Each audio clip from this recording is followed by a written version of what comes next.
जय Jagannath breaking news 71तम जातीय फिल्मी पुरस्कार दादा साहेब फिल्मी पुरस्कार रे सम्मानित होइछंती साउथर सुपरस्टार मोहनलाल। ए भिडियो रे मु आपण मानकु संपूर्ण डिटेल दादा साहेब फाल्के पुरस्कार आ मोहनलाल को विषय रे संपूर्ण डिटेल जणैबी। वीडियो को स्टार्ट करिबा, वीडियो को शेष जाय देखिबे। बहुत बड़ करेंट न्यूज आपनकर आगामी प्रत्येक कॉम्पिटिटिव एग्जाम पई मध्य इंपोर्टेंट। वीडियो स्टार्ट करिबा।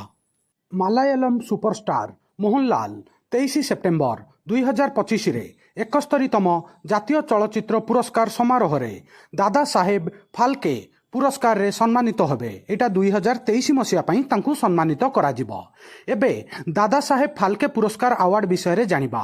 1969 मसिया रे प्रतिष्ठा होइथिबा एही पुरस्कार भारतीय सिनेमार जनक दादा साहेब फाल्के नाम रे नामित। भारतीय सिनेमा रे जीवनव्यापी अवदान को स्वीकृति देई थाए। दादा साहेब फाल्के पुरस्कार रे नगद 10 लाख टंका एवं गोटे सुनार पद्म आउ गोटे साल पुरस्कार रूप में प्रदान करा जाई थाए। आउ दादा साहेब फाल्के पुरस्कार होची भारतीय सिनेमार सबुठारु बड़ पुरस्कार। आउ प्रथम प्राप्तकर्ता प्रथमे बॉम्बे टॉकीज रो प्रवर्तक देविका रानी को प्रथम दादा साहेब फाल्के पुरस्कार रे सम्मानित करा जाइथिला। एबे करेंट न्यूज ऊपर को आसीबा। 2022 मसिया रे मिथुन चक्रवर्ती को दिया जाइथिला दादा साहेब फाल्के पुरस्कार।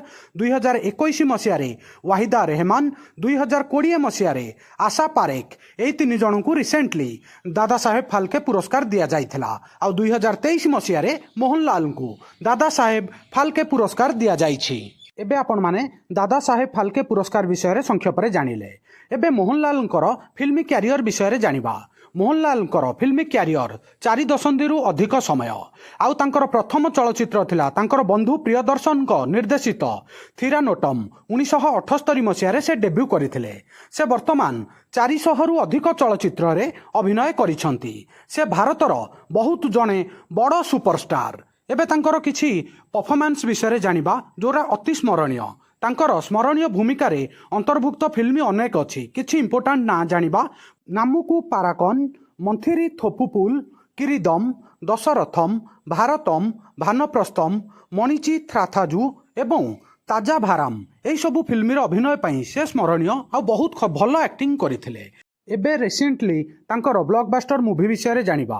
मोहनलाल जने साउथर बहुत बड़ सुपरस्टार मेगास्टार। एबे तांकर रिसेंट मूवी 2024 मसिया रे लुसिफर 2 एम्पुरान जोरार डायरेक्टर थिले पृथ्वीराज सुकुमार। से मूवी सारा विश्व रे 260 कोटी रु अधिक आय करी सर्वकालीन सबुठारु बड़ मलयालम सुपरहिट मूवी होइथिला।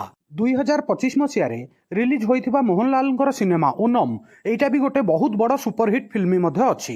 आउ मोहनलाल एकाधार रे जणे सिंगर, प्रयोजक, टीवी होस्ट, थिएटर कलाकार, लेखक भाबरे मध्य उत्कृष्ट प्रदर्शन करिसंती। मोहनलाल मलयालम व्यतीत तमिल, तेलुगु, हिंदी भाषा रे मध्य चलचित्र करिसंती।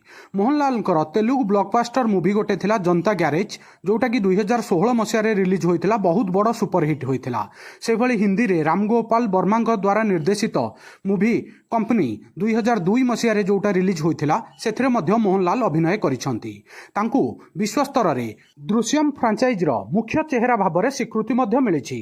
दृश्यम मूवी बहुत बड़ सुपरहिट मूवी आपण माने प्राय समस्त देखिथिबे।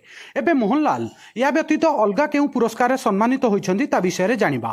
मोहनलाल 2001 मसिया रे पद्मश्री पुरस्कार रे सम्मानित होइथिले। 2019 मसिया रे पद्मभूषण पुरस्कार रे मध्य सम्मानित होइथिले। से 5टी जातीय चलचित्र पुरस्कार मध्य पाइछंती, जेउथिरे 2टी रे श्रेष्ठ अभिनेता पुरस्कार मध्य पाइछंती। विशेष करी जूरी उल्लेख एवं स्वतंत्र जूरी पुरस्कार मध्य पाइछंती। प्रयोजक भाबरे श्रेष्ठ फीचर फिल्मी रे मध्य पुरस्कृत होइछंती। यह व्यतीत केरल राज्य चलचित्र पुरस्कार रे से 9 थर सम्मानित होइछंती विभिन्न प्रकार कैटेगरी रे। एबे किछि इंपोर्टेंट पॉइंट आमर जेउ पॉइंट गुडाक एग्जाम पॉइंट ऑफ व्यू पई इंपोर्टेंट ता विषय रे जानिबा। प्रथम क्वेश्चन 2023 मसिया दादा साहेब फाल्के पुरस्कार किए पाइथिले ता उत्तर रहिबो मोहनलाल। आ मोहनलाल होउछंती मलयालम इंडस्ट्री रो सुपरस्टार। 71तम जातीय चलचित्र पुरस्कार 23 सेप्टेम्बर 2025 मसिया रे प्रदान करा जिवो। एटा दिया जाउछि 2023 मसिया पई। आ मोहनलाल अभिनीत डेब्यू फिल्म होउछि थिरानोटम जोटा कि 1978 मसिया रे रिलीज होइथिला।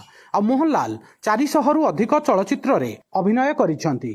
ଜାତୀୟ ପୁରସ୍କାର ସେ 5 ଥର ପାଇଛନ୍ତି, ଯେଉଁଥିରେ 2 ଥର ଶ୍ରେଷ୍ଠ ଅଭିନେତା ପୁରସ୍କାରରେ ମଧ୍ୟ ସମ୍ମାନିତ ହୋଇଛନ୍ତି। 2001 ମସିହାରେ ପଦ୍ମଶ୍ରୀ ପୁରସ୍କାର, 2019 ମସିହାରେ ପଦ୍ମଭୂଷଣ ପୁରସ୍କାରରେ ମଧ୍ୟ ସମ୍ମାନିତ ହୋଇଛନ୍ତି। ଏହା ବ୍ୟତୀତ ମୋହନଲାଲ ଇଣ୍ଡିଆନ୍ ଟେରିଟୋରିଆଲ ଆର୍ମିରେ ମଧ୍ୟ କାର୍ଯ୍ୟ କରିଛନ୍ତି। ମନେ ରଖିବେ ସାଙ୍ଗମାନେ, ଆଜିର ବହୁତ ବଡ଼ କରେଣ୍ଟ ନ୍ୟୁଜ୍ ଦାଦା ସାହେବ ଫାଲକେ ପୁରସ୍କାର 2023 ମସିହା 71ତମ ଜାତୀୟ ଚଳଚ୍ଚିତ୍ର ପୁରସ୍କାର ବିଷୟରେ ମୁଁ ସମ୍ପୂର୍ଣ୍ଣ ଡିଟେଲ୍ ଆପଣମାନଙ୍କୁ ବ୍ରିଫ୍ ଆଉ ସମରାଇଜ୍ କରିକି ଜଣେଇଲି। ଆଉ ଭିଡ଼ିଓ କେମିତି ଲାଗିଲା ଆପଣମାନଙ୍କର ମତାମତ କମେଣ୍ଟ ମାଧ୍ୟମରେ ଜଣେଇବେ। ଭିଡ଼ିଓକୁ ଲାଇକ୍ କରିବେ, ସମସ୍ତ ସାଙ୍ଗସାଥୀ ପ୍ରତ୍ୟେକ ଓଡ଼ିଶାର ଛାତ୍ରଛାତ୍ରୀ ଓଡ଼ିଶାବାସୀଙ୍କ ପାଖକୁ ସେୟାର କରିବେ। ନୂଆ ଥିଲେ ୱାର୍ଲଡ ଆଫେୟାର ମଧୁଜିକେ ଓଡ଼ିଆ ଚ୍ୟାନେଲକୁ ସବସ୍କ୍ରାଇବ୍ କରିବେ। ସବୁଦିନ important GK, current affair, sports affair, world affair, employment news notification ଆପଣଙ୍କୁ ଏଠାରେ ମିଳିଥାଏ। ଭିଡ଼ିଓ ଦେଖିଥିବାରୁ ବହୁତ ବହୁତ ଧନ୍ୟବାଦ। ଜୟ ଜଗନ୍ନାଥ, ବନ୍ଦେ ଉତ୍କଳ ଜନନୀ।